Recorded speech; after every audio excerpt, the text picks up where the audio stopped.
क्या आपने कभी सोचा है कि आपकी रसोई में रखी किशमिश कैसे बनी, या फिर आपके हाथ में आई वाइन का सफर क्या रहा? हम रोज ऐसी बहुत सी चीजें इस्तेमाल करते हैं जिनकी कहानी हम नहीं जानते।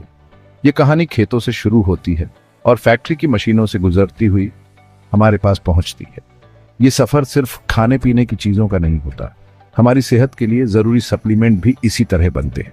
इस सफर में कई बार ऐसी बातें होती हैं जिनके बारे में जानकर हम हैरान रह जाते हैं। आइए इस निबंध में हम रोजमर्रा की कुछ चीजों के सफर को समझते हैं। ये सफर हमें बताएगा कि कैसे कच्चा माल मशीनों और मेहनत से मिलकर हमारी जिंदगी का हिस्सा बनता है। किशमिश मीठी और रसीली अक्सर हमारी मेवा की थाली में अपनी जगह बना लेती है, लेकिन क्या आप जानते हैं कि यह कैसे बनती है? यह सफर शुरू होता है अंगूरों से। पके हुए अंगूरों को धूप में सुखाया जाता है। धीरे धीरे अंगूरों से पानी कम होता जाता है और वे सिकुड़ कर किशमिश का रूप ले लेते हैं। कुछ जगहों पर अंगूरों को छाया में भी सुखाया जाता है। इससे किशमिश का रंग हल्का रहता है। सुखाने के बाद किशमिश को साफ करके पैक किया जाता है और फिर यह हमारी रसोई तक पहुंचती है। वाइन एक खास तरह की शराब अंगूरों से बनती है। वाइन बनाने की प्रक्रिया बहुत ही रोचक होती है। सबसे पहले अंगूरों को तोड़ा जाता है और उनका रस निकाला जाता है। इस रस में खमीर मिलाया जाता है जो शक्कर को तोड़कर अल्कोहल में बदल देता है। यह मिश्रण कुछ समय के लिए बड़े बड़े बर्तनों में रखा जाता है जहां यह फर्मेंट होता है। फर्मेंटेशन के बाद वाइन को छानकर बोतलों में भर दिया जाता है। काजू हमारी पसंदीदा मेवा में से एक, असल में एक जहरीले फल का बीज होता है। जी हां, आपने सही सुना। काजू का कच्चा फल खाने योग्य नहीं होता है। इस फल में एक रसायन पाया जाता है जो त्वचा में जलन पैदा कर सकता है। इसलिए काजू को तोड़ने और छीलने का काम बहुत सावधानी से किया जाता है। छीलने के बाद काजू को भाप में पकाया जाता है ताकि उसका जहर खत्म हो जाए। इसके बाद काजू को सुखाया जाता है और फिर हम तक पहुंचाया जाता है।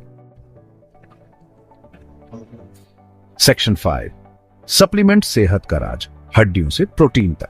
आजकल बहुत से लोग अपनी सेहत का ख्याल रखने के लिए सप्लीमेंट लेते हैं, लेकिन क्या आप जानते हैं कि कुछ सप्लीमेंट जानवरों की हड्डियों से बनते हैं? प्रोटीन सप्लीमेंट में अक्सर जानवरों की हड्डियों से निकाला गया प्रोटीन इस्तेमाल होता है। हड्डियों को पीसकर उनसे प्रोटीन अलग किया जाता है। इसके बाद इस प्रोटीन को साफ करके पाउडर के रूप में सप्लीमेंट में मिलाया जाता है। सेक्शन 6, फैक्ट्री और हमने देखा कि कैसे रोज की चीजें खेतों से निकलकर फैक्ट्री की मशीनों से गुजरती हुई हमारे पास पहुंचती हैं। यह सफर बताता है कि खाने पीने की चीजें, दवाइयां, कपड़े या फिर कोई भी सामान, सबके पीछे मेहनत और तकनीक का एक पूरा संसार होता है। यह समझना जरूरी है कि हमारे द्वारा इस्तेमाल की जाने वाली हर चीज के पीछे कई लोगों का श्रम छिपा होता है। ये जानकर हम उन सबके प्रति आभारी हो सकते हैं जो इन चीजों को हम तक पहुंचाने में अपना योगदान देते हैं। सेक्शन 7, जानकारी का महत्व। रोजमर्रा की चीजों के निर्माण की जानकारी होना क्यों जरूरी है? यह सवाल हमारे मन में आना स्वाभाविक है। इसका जवाब है जागरूकता।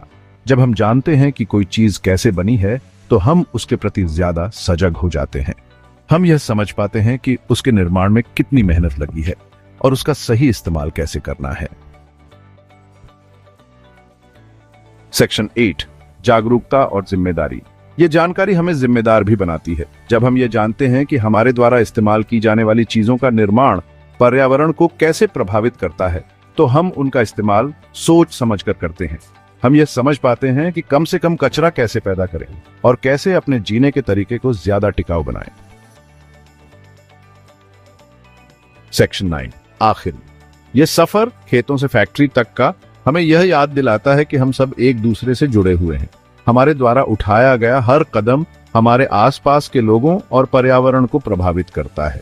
इसलिए आइए हम सब मिलकर कोशिश करें कि ऐसी दुनिया बनाएं जहां हर किसी को शुद्ध भोजन, पानी और हवा मिले और जहां प्रकृति का सम्मान हो। और ज्यादा अमेजिंग कंटेंट के लिए फैक्ट बज़ को सब्सक्राइब करो। क्यूरियस रहो दोस्तों।